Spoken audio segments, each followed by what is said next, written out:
उनके तथा आदरणीय प्रधानमंत्री मोदी जी का उनका उत्साह देखकर हमें भी अपना काम को और बढ़ाना चाहिए और ज़्यादा काम करना चाहिए। और प्रधानमंत्री और अमित भाई का जो बहुत अच्छा समन्वय बॉन्डिंग अपने आप में एक अपने सहकार और सहयोग का एक आदर्श प्रतीक है, ऐसा कहूँ तो भी गलत नहीं होगा। और इसीलिए मैं जब भी यहाँ पर हम सोचते हैं, जब सहकारिता मंत्रालय का नेतृत्व अमित भाई ने संभाला तब उनके पास गृह मंत्रालय की जिम्मेदारी थी, पूरे देश की जिम्मेदारी थी और कैसे सहकारिता जैसे ग्रामीण क्षेत्रों से संबंधित विभाग का प्रबंध कैसे होगा। लेकिन अभी देवेंद्र जी ने कहा कि उनका शुरुआती ये सहकार क्षेत्र से हुआ है, इसलिए पूरी तरह ये सहकार क्षेत्र की अनुभव उनको था। और अभी हमें पता चल रहा है कि सहकारिता क्षेत्र के लिए अमित भाई जैसे मजबूत व्यक्ति का नेतृत्व वरदान सिद्ध हुआ है।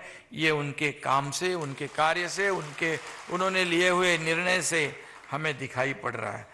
केवल 25 महीनों में 45 ऐसे निर्णय उन्होंने लिए जिसके कारण सहकारिता क्षेत्र में उल्लेखनीय उत्थान हो रहा है, प्रगति हो रही है, ट्रांसपेरेंसी आ रही है। ये हमारे देश के लिए, हमारे राज्य महाराष्ट्र के लिए बहुत बड़ी गौरव की बात है। अभी पहले भी अजीत दादा ने भी कहा और देवेंद्र जी ने भी कहा है कि जो महाराष्ट्र के शुगर फैक्ट्री जब तकलीफ में थी, संकट में थी, तब हम गए थे अमित भाई को मिलने, मैं भी और हमारे साथी मंत्री, और उन्होंने कहा इसकी जानकारी मुझे है, मैंने पता है ये अभी निर्णय लेना पड़ेगा, हमने सोच रखा है। आपको बताऊंगा कि 10,000 करोड़ रुपए इनकम टैक्स माफ करने का बड़ा ऐतिहासिक निर्णय लिया।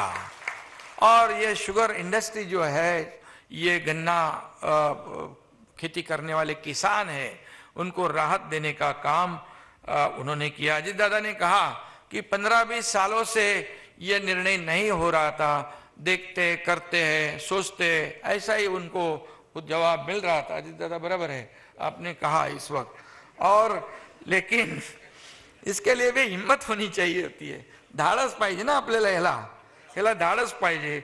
आणि अमित भाईने हे जे काही निर्णय घेतला वो काबिले तारीफ है आणि म्हणून मी त्यांना मनापासून धन्यवाद देतो।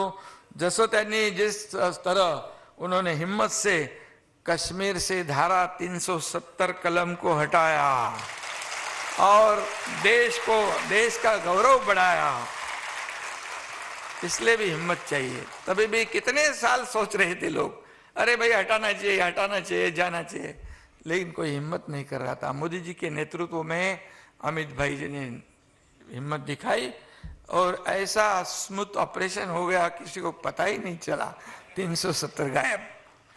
और इसलिए उन्होंने हिम्मत से शुगर इंडस्ट्री को भी नव संजीवनी दिलाई है। इस निर्णय के लिए मैं महाराष्ट्र सरकार की ओर से उनको बहुत बहुत धन्यवाद देना चाहता हूँ, बहुत बहुत आभार मानता हूँ। देश के आज 11,770 किसान उत्पादक एफपीओ जो है कार्यरत है और इन के माध्यम से देश के लाखों किसानों की आय में, इनकम में, उत्पन्न में वृद्धि होगी और ये उनके लिए भी बहुत ही फायदा होगा, जिसके लिए और भी 10,000 एफपीओ स्थापित करने का लक्ष्य भी रखा गया है।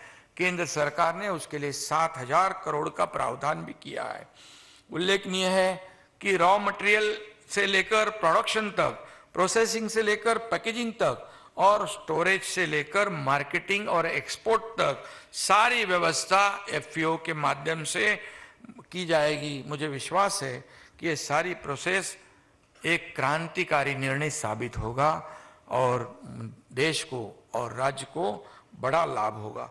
मैं ये भी कहूँगा, पैक्स को मजबूत करने के लिए उनका कंप्यूटराइजेशन किया जा रहा है। राज्य की 12,000 क्रेडिट सोसाइटी को इसका लाभ मिलेगा, ये बहुत बड़ी अचीवमेंट होगी।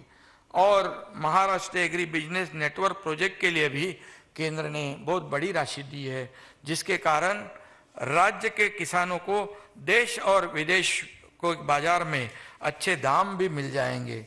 और ये सब जो हो रहा है, अभी अजीत दादाजी ने कहा कि 2000 हमारे चीनी का उत्पन्न जो है जो 105 लाख मीट्रिक टन का 2022-23 में था, अब 21 लाख टन उस टाइम उस वक्त निर्यात भी हुआ।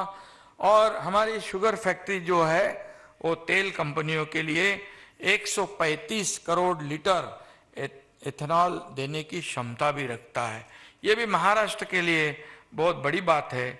आज सही माने में युवाओं को इस सहकार विभाग की ओर आकर्षित करने का काम भी, निश्चित रूप से उनको प्रोत्साहित भी करने का काम होगा।